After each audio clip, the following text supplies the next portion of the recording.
What's up, drivers? Do you ever feel like there's something inside you that's hard to explain? Well, if you do, I suggest checking out Burnout, a game I just beat here on YouTube where I stream whatever I feel like playing, and I just wanted to share some of my thoughts about my playthrough. Real quick though, before we start, this video and opinion is based on the PS2 version of Burnout, so maybe the Xbox and GameCube versions are a little different. I'm not sure though, but where were we?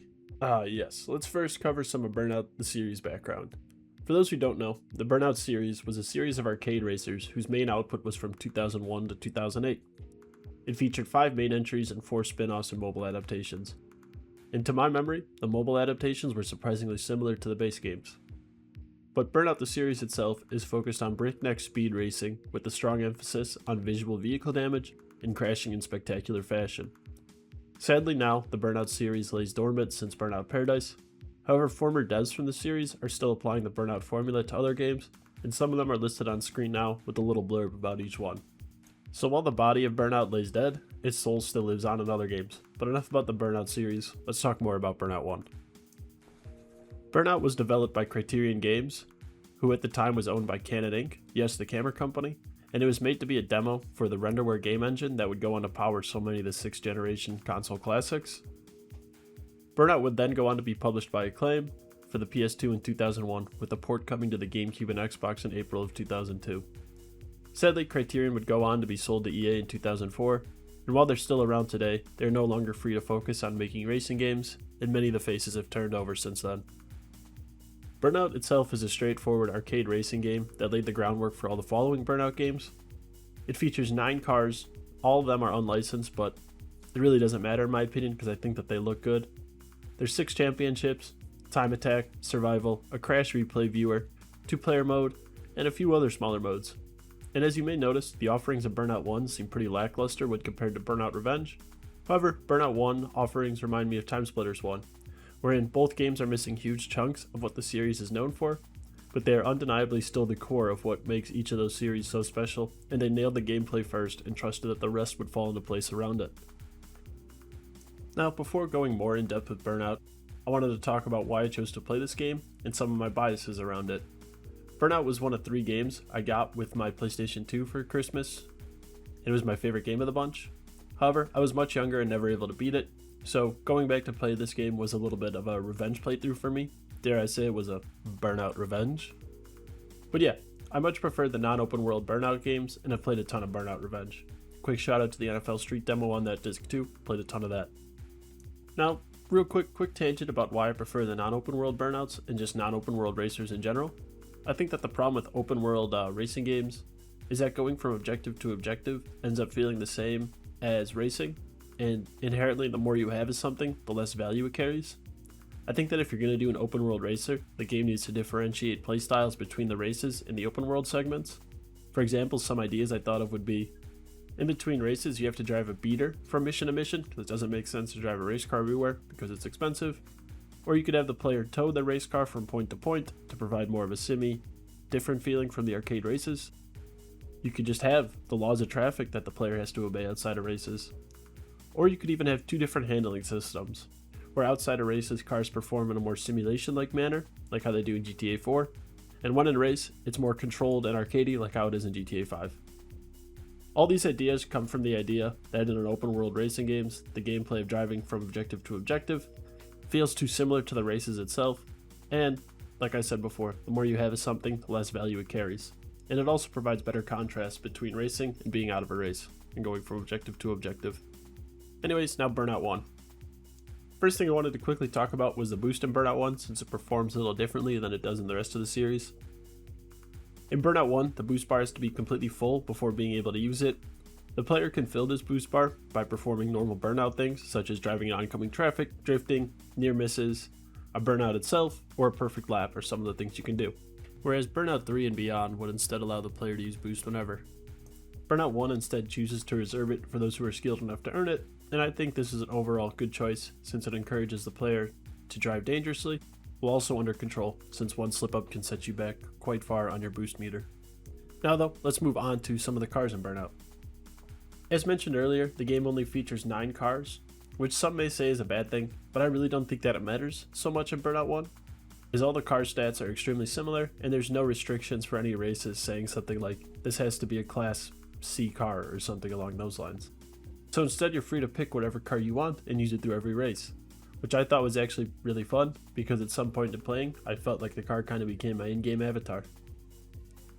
In addition to this, I like the limited car selection because now I felt that every race was designed for every car, and there's never a point in the game where you can go back and just absolutely dominate a race with a superior vehicle. As a result, replaying every race in this game feels pretty similar to the first couple times you race that race. When driving each of these cars, I also think that Burnout does an awesome job of portraying speed in a cool way, where instead of loud turbos and nitrous, sparks and paint flying off your car, and your car still being able to turn on a dime like it does in later Burnouts. Burnout 1 instead leans into realism. When you hit the boost in Burnout, instead of your car getting louder and everything audibly getting cranked to 11, Burnout instead chooses to dial the music down and vehicle noises down, and it brings in a heartbeat and a slight visual blur. I really enjoyed this touch because it made turbo feel very intense, and that going too fast is as much of a risk as it is a reward. I would guess this is probably more accurate also to how it feels to be driving a car going that fast. Your body is going to tune out as much sensory info it deems irrelevant to avoid a crash, because crashing while using boost is catastrophic and all brain power is going to be focused on seeing what's around the next turn. Speaking of next turns, let's talk about the maps in the game and the AI that fill them. In Burnout there are 16 different maps to race on, each with a few different locations for them to take place in. Perhaps the biggest difference I noticed in Burnout 1's race and world design is that there always seemed to be like a 50-50 blend of really tight, precise segments, and they were always countered with large open highways where speed kills. Without getting too distracted, I really liked this approach to level design because I felt that in Burnout, letting off the gas is just as important as hitting it, unlike in later Burnout games that almost feel like you're always holding down the gas and boosting at full speed. I like to think that the whole idea of braking being as important as the gas is a result of the aforementioned tighter driving sections that contrast wonderfully with the open highways and also the civilian of AI Burnout and how they are spawned in. While I didn't find any definitive sources, it seems to me that about 95% of Burnout's AI seems to spawn based on where the player is in the race. For example, in the clip on screen, this intersection will always be dangerous on the last lap of the race regardless of how long it takes the player to get there. It's going to spawn those vehicles as the player approaches that intersection is what I noticed. I think that the map River City is a perfect example of this because the map is rife with intersections that spawn pedestrian cars moving perpendicular to the player. This approach to spawning civilian AI into the game leads to races that feel extremely tense and directed, that encourages players replaying the race to better master each track. Combining this AI with the more grounded approach to crashing leads to some really awesome maneuvers that made me go, oh, that was so cool to jump the curb and then split oncoming traffic. However, this approach to AI does lead to some seemingly unavoidable crashes. My advice for these moments is that sometimes it's best in Burnout 1 to hit the brake. Continuing on with the pedestrian AI, I really appreciated the little touches around them that really flesh out the AI and make them feel like they have minds of their own. For example, you will see cars signaling and changing lanes, stopping at red lights, and generally dispersing traffic in a way that makes sense. Moreover, I noticed that when driving in oncoming traffic, sometimes it will flash their lights at you and swerve unpredictably, as people would probably do if they saw a Viper traveling at Mach piss speed straight for their grills. This blend of track design and pedestrian AI design leads to incredibly tense cinematic moments where an inch is the difference between trading paint or learning how to walk again. Now let's try to wrap this up with some last minute rapid fire thoughts I wasn't quite sure where to fit in this video. First up on this list of rapid fire ideas is the timer itself, and while it may turn some people away, I don't think in my playthrough it was ever even a thought.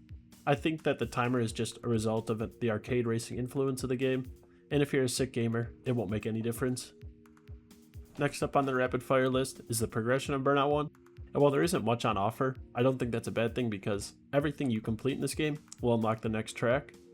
And the fun of Burnout isn't from playing 1,000 different tracks, it's from mastering the few that are available and then reacting to the slight variations in each race. Lastly, I kinda wish we got a spin-off Burnout series that felt more like Burnout 1, where it's an accessible, not overly arcadey, not overly simmy game that's just fun to play. You can add a few more vehicle options, snow, maybe some rally racing, and I think that would be fun because while Burnout Revenge absolutely rules, I still kinda want a more grounded approach that Burnout 1 offers to the Burnout formula. So that about wraps up all my thoughts on Burnout 1. Overall, I really enjoyed my time with Burnout and really appreciated its more directed and grounded approach to breakneck speed racing. And in my opinion, Burnout is still the king of arcade racing. If you'd like to watch my playthrough, a link might be on screen somewhere now, or there's a link to the playlist in the description. As always, if you made it this far into the video, thank you so much for watching, and take it easy.